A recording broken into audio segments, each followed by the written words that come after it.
আসসালামু আলাইকুম। আজ আমি এক্সপ্লেন করতে যাচ্ছি 2015 সালে রিলিজ হওয়া একটি অসাধারণ মুভিটির নাম স্নো ইন সি বিচ। কি হবে যদি পছন্দের মানুষটির ক্যান্সার হয়? তাহলে কি তাকে ছেড়ে যাবেন নাকি তার পাশে থাকবেন? যদি পাশে থাকেন তাহলে কিন্তু ঘটে যেতে পারে কিছু অবিশ্বাস্য ঘটনা। আজকের গল্পে একটি কঠিন রোগে আক্রান্ত মেয়েকে শুধুমাত্র ভালোবাসার শক্তি দিয়ে বাঁচিয়ে রাখে তার প্রেমিক, কিন্তু মেয়েটি যখন সুস্থ হয় তখন তার প্রেমিকের জীবন কালো মেঘে ঢেকে যায়। কিন্তু কেন, সেটাই আমরা দেখব এই মুভিটিতে। তাহলে চলুন ঘুরে আসা যাক ক্যান্সারে আক্রান্ত একটি মেয়ের গল্প থেকে।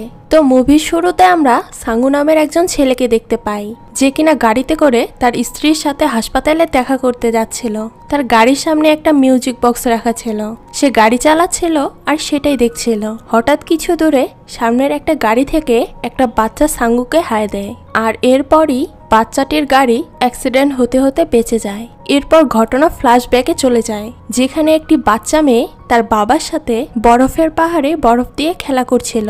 আর এই মেয়েটি এখন অনেক বড় হয়ে গিয়েছে, তার নাম ছিল মিন। তো মিন বাসে করে তার বয়ফ্রেন্ডের সাথে দেখা করতে যাচ্ছিল, আর তার হাতেও একটি সেম মিউজিক বক্স ছিল, যেটা কিনা আমরা মুভির শুরুতে সাঙ্গুর কাছে দেখেছিলাম। এরপর হঠাৎ করেই বাসে ঝাঁকি লাগে আর সে বক্সটি নিচে পড়ে যায়। বক্সটির মধ্যে একটি পারফিউমের বোতল ছিল।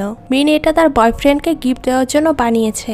এরপর মিন সেই রেস্টুরেন্টে পৌঁছে যায়, যেখানে তার বয়ফ্রেন্ড আগে থেকেই বসেছিল। আসলে তার বয়ফ্রেন্ড তার সাথে ডেটিং করতে নয়, বরং ব্রেকআপ করতে এসেছিল। এটা শুনে মিন বেশ রেগে যায়, কারণ তার সময়, টাকা পয়সা সবকিছুই নষ্ট হয়েছে এতদিন। এরপর সে অনেকগুলো ঘুমের ওষুধ খেয়ে নেয় আর তার বয়ফ্রেন্ডকে অনেক বকাবকি করে। তো এরপরের দৃশ্যে আমরা সাঙ্গুকে দেখতে পাই, যে কিনা একটি সুইমিং পুলের ম্যানেজার ছিল। নদীর ধারে একটা বেঞ্চে বসে সে ডিনার করছিল, আর কিছুটা দূরেই আরেকটা বেঞ্চে মন খারাপ করে মিন বসেছিল। সাঙ্গু ডিনার করতে করতে খেয়াল করে যে পাশে একটা মেয়ে বেশ মন খারাপ করে বসে আছে। তো সাঙ্গু মিনের দিকে তাকিয়েছিল। এটা দেখে মিন কিছুটা বিব্রত আর বিরক্ত হয়ে জিজ্ঞেস করে, এভাবে কি দেখছো? সাঙ্গু তাকে বলে, তোমার মিউজিক বক্সটা হয়তো ভেঙে গিয়েছে। মিন খুবই রেগেছিল এবং তার মনও খারাপ ছিল, তাই কি বলবে সে বুঝতে পারছিল না। তার হঠাৎ মনে পড়ে যায় তার ছোটবেলার কথা।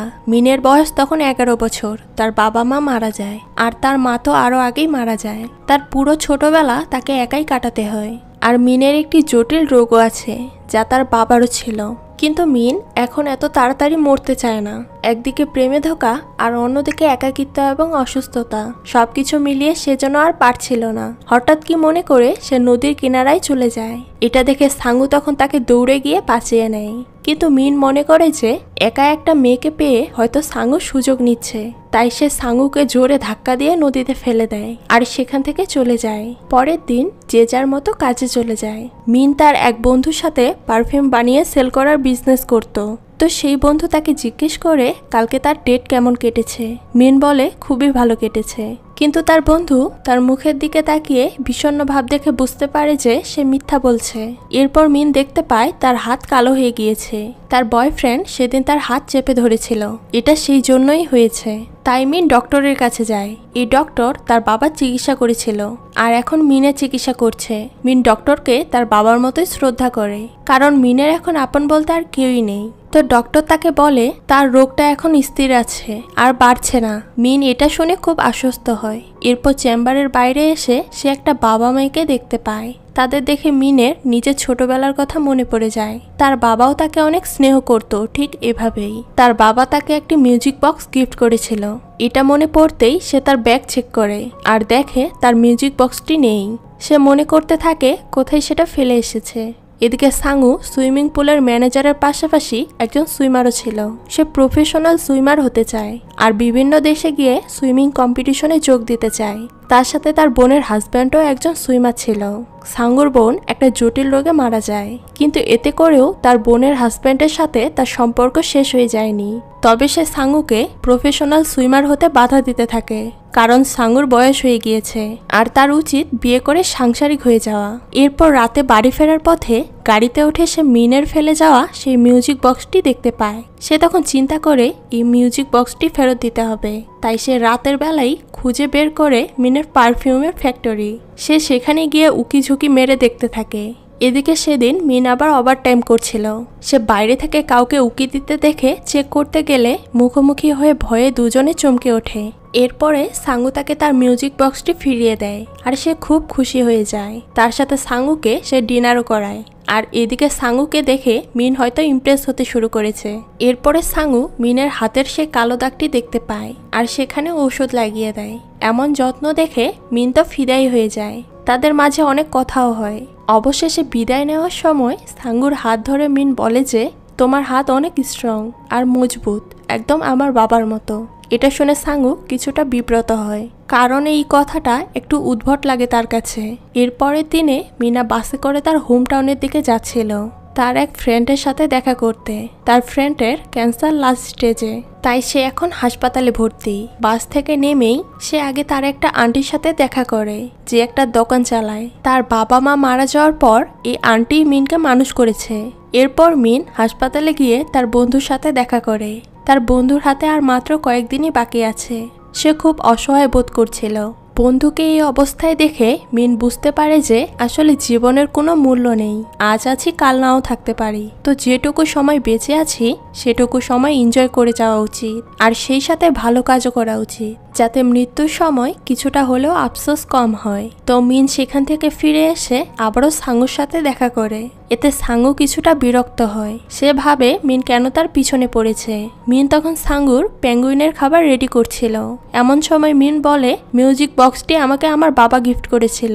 মারা যাওয়ার আগে এটাই তার লাস্ট গিফট ছিল তার কাছ থেকে। সাঙ্গু বলে আমি এসব কিছু বুঝি না, কারণ আমি আমার জীবনে কাউকেই হারাইনি। হয়তো ইমোশন লুকানোর জন্য সাঙ্গু এই কথা বলে, কারণ সে তো তার বোনকে হারিয়েছিল। এরপর দুজনেই পেঙ্গুইনকে খাবার দেয়।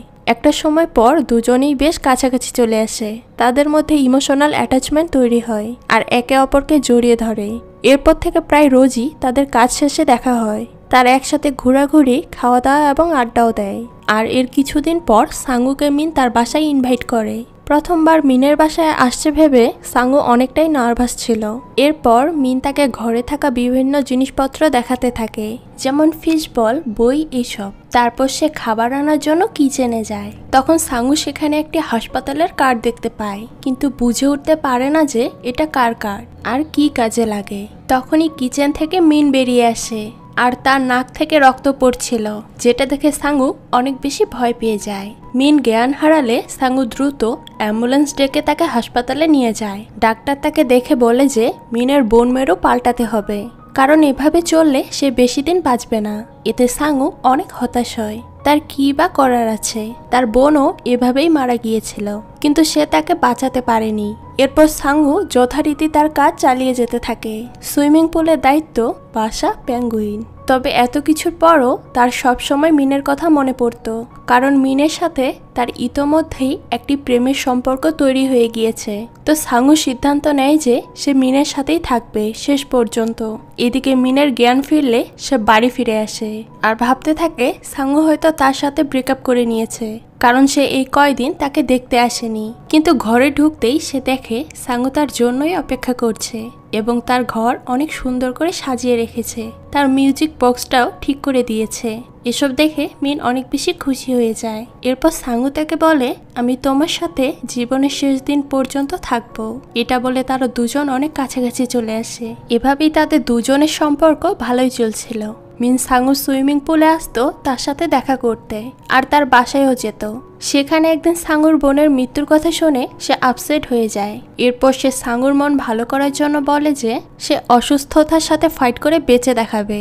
তো যাই হোক, এরপর একদিন সুইমিং পুলে সাঁতার কাটতে কাটতে সাঙ্গু তাকে বিয়ের জন্য প্রস্তাব দিয়ে দেয়। কিন্তু মিন প্রথমে এটা দেখে অবাক হয়ে যায়, কারণ জীবনে যেখানে গ্যারান্টি নেই সেখানে বিয়ের কথা কিভাবে আসে। কিন্তু একটা সময় পর সেও রাজি হয়ে যায়। এরপর বিয়ের কার্যক্রম এগোতে থাকে। সাঙ্গু তার বাবা মার সাথে মিনকে দেখা করাতে আনে, কিন্তু তারা এই বিয়েতে রাজি না, কারণ তারা বলে তাদের ছেলে একটা অসুস্থ মেয়েকে কেন বিয়ে করবে, আর তাছাড়া মেয়ের বাবা মা এবং তার বংশ পরিচয় নেই। এতে সাঙ্গু অনেক রেগে যায় আর মিনের হাত ধরে বাড়ি থেকে বেরিয়ে আসে। এরপর তাদের বিয়ে হয়, কিন্তু বিয়েতে কেউই আসে না। এদিকে বিয়ের পোশাকে মিনকে অনেক সুন্দর লাগছিল। বিয়ের পর তারা একসাথে থাকতে শুরু করে। সাঙ্গু অফিস আগের চেয়ে কম কম করত, যাতে সে মিনের খেয়াল রাখতে পারে। কিন্তু মিনের শরীর দিন দিন খারাপ হতে শুরু করে, এদিকে সাঙ্গুর চায়না যাওয়ার সিলেকশন টেস্ট চলছিল, আর এই সময় মিনের ক্যান্সার ধরা পড়ে। আর সে সেটা সাঙ্গুকে বলতে চায় না, কারণ এতে সাঙ্গুর কম্পিটিশন থেকে মনোযোগ সরে যাবে। অসুস্থ শরীর নিয়ে মিন কম্পিটিশন টেস্ট দেখতে যায়। সাঙ্গু টেস্টে জিতে যায় আর চায়না যাওয়ার জন্য কনফার্ম হয়ে যায়। কিন্তু মিন তাকে মিথ্যা বলে যে সে ভালো আছে, কোনো সমস্যা নেই। কিন্তু এইদিকে মিনের ক্যান্সার আস্তে আস্তে বাড়তে থাকে। একদিন মিন হাসপাতালের পাশে নদীর কিনারায় গিয়ে বসে থাকে। সেদিন রাতে সাঙ্গু বাড়ি ফিরে দেখে যে মিন তার বিয়ের রিং খুলে রেখে চলে গেছে। সাঙ্গু পরের দিন হাসপাতালে গিয়ে ডাক্তারের সাথে কথা বলতে চায়, কিন্তু সে জানতে পারে মিন নাকি তার সাথে দেখা করবে না। তার সাথে যোগাযোগ সম্পর্ক এখানেই শেষ। এটা শুনে সাঙ্গু অনেক রেগে যায়। এরকম একটা সিদ্ধান্ত মিন কিভাবে নিতে পারে।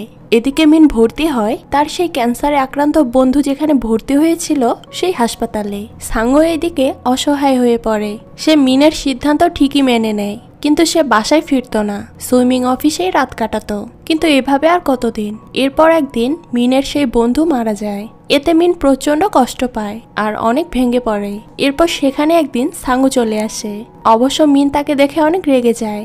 সে তাকে বকা দিয়ে সেখান থেকে তাড়িয়ে দিতে চায়, কিন্তু সাঙ্গু তাকে বলে যে বিয়ের সময় যে প্রমিস করেছিলাম সেটা এত সহজে কিভাবে ভেঙে দেই। আমরা একে অপরের পাশে থাকবো সুখ দুঃখ সবসময়, এমন প্রতিজ্ঞাই তো করেছিলাম। মিন এসব শুনে অনেক ইমোশনাল হয়ে পড়ে এবং সাঙ্গুকে জড়িয়ে ধরে। এরপর সাঙ্গু প্রতিদিন মিনের সাথে দেখা করতে হসপিটালে আসতো, তাকে তার পছন্দের খাবার খাওয়াতো এবং গিফট দিত। একদিন মিন তাকে বলে সমুদ্র দেখাতে, তো সাঙ্গু তাকে সুইমিং পুলের বড় একটি অ্যাকুরিয়ামকে দেখানোর ব্যবস্থা করে। এটা বাস্তব না হলেও অনেকটা বাস্তবই মনে হয়, যা দেখে মিন অনেক বেশি খুশি হয়। আসলে এসব ছোট ছোট কাজই তো ভালোবাসা। তো যাই হোক, সাঙ্গু কিন্তু এখনো আপসেট, কারণ মিনের চিকিৎসার কোনো উন্নতি হচ্ছে না। এরপর সাঙ্গুর বাবা মা মিনের সাথে দেখা করতে আসে। সাঙ্গুর বাবা সাঙ্গুকে একটা ডাক্তারের ঠিকানা দেয় যে কিনা বোন মেরু পাল্টাতে অভিজ্ঞ। আর তিনি এটাও বলে যে তিনি মিনকে বাঁচানোর জন্য এটা করছে। এর মানে এই নয় যে তারা বিয়েটাকে মেনে নিয়েছে। এরপর সাঙ্গুর মাকে দেখা যায় মিনের সাথে। তিনি মিনকে বলেন, তুমি আগে সুস্থ হও, আমরা একে অপরকে জানি, তারপর সম্পর্ক নিয়ে ভাবা যাবে। এরপর তারা জাপানে যায় আর সেখানে গিয়ে সে ডাক্তারের সাথে দেখা করে। ভাগ্যক্রমে সেখানে একটা মেয়ের বোন মেরু তারা পেয়ে যায়। এখানে এসে মিন প্রথমবারের মতো সরাসরি সমুদ্র দেখতে পায়, যেটা দেখে তার খুবই ভালো লাগে। এরপর অপারেশনের দিন ঠিক হয়। সাঙ্গু বেশ খুশি হয়। সে তখন মিনের মিউজিক বক্সটি ঠিক করতে দিয়ে আসে। এদিকে মিন সাঙ্গুকে একটি পারফিউম বানিয়ে গিফট করে। এতে সাঙ্গু বলে, তুমি সুস্থ হয়ে গেলে তোমাকে একটা গিফট দেব। এরপরে দেখা যায় সাঙ্গু মিউজিক বক্সটি ঠিক করে গাড়িতে করে মিনের কাছে ফিরছিল, যেটা মুভির শুরুতে আমরা দেখেছিলাম। তারপর একটা বাচ্চা সাঙ্গুকে হাই দেয় সামনের গাড়ি থেকে। এরপরই হঠাৎ করে তাদের গাড়ির অ্যাক্সিডেন্ট হতে হতে বেঁচে যায়। কিন্তু সেই একই ট্রাক এসে সাঙ্গুর গাড়িতে আঘাত করে, যার কারণে সাঙ্গু সাথে সাথেই সেখানে মারা যায়। এদিকে মিনের অপারেশন সাকসেসফুল হয়। সে এখন সম্পূর্ণ সুস্থ। সে খুব খুশি হয়, কারণ এখন সে সাঙ্গুর সাথে সারা জীবন থাকতে পারবে।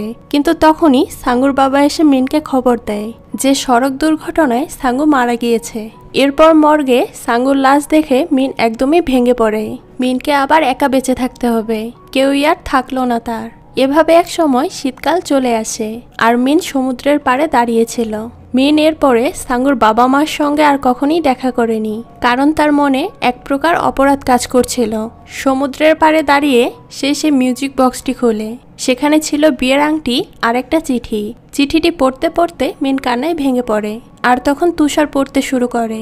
আর মিন ঠিক এই জিনিসটাই দেখতে চেয়েছিল, কিন্তু সেটা প্রিয় মানুষের সাথে। কিন্তু আজ সেই প্রিয় মানুষটি আর নেই। আর এরই মধ্য দিয়ে এই মুভিটি এখানেই শেষ হয়ে যায়। তো এই মুভিটি আপনাদের কাছে কেমন লেগেছে সেটা কিন্তু অবশ্যই কমেন্ট করে জানাবেন। আজকে এই পর্যন্তই, দেখা হচ্ছে নতুন কোনো ভিডিওতে। সেই পর্যন্ত সবাই ভালো থাকবেন। আল্লাহ হাফেজ।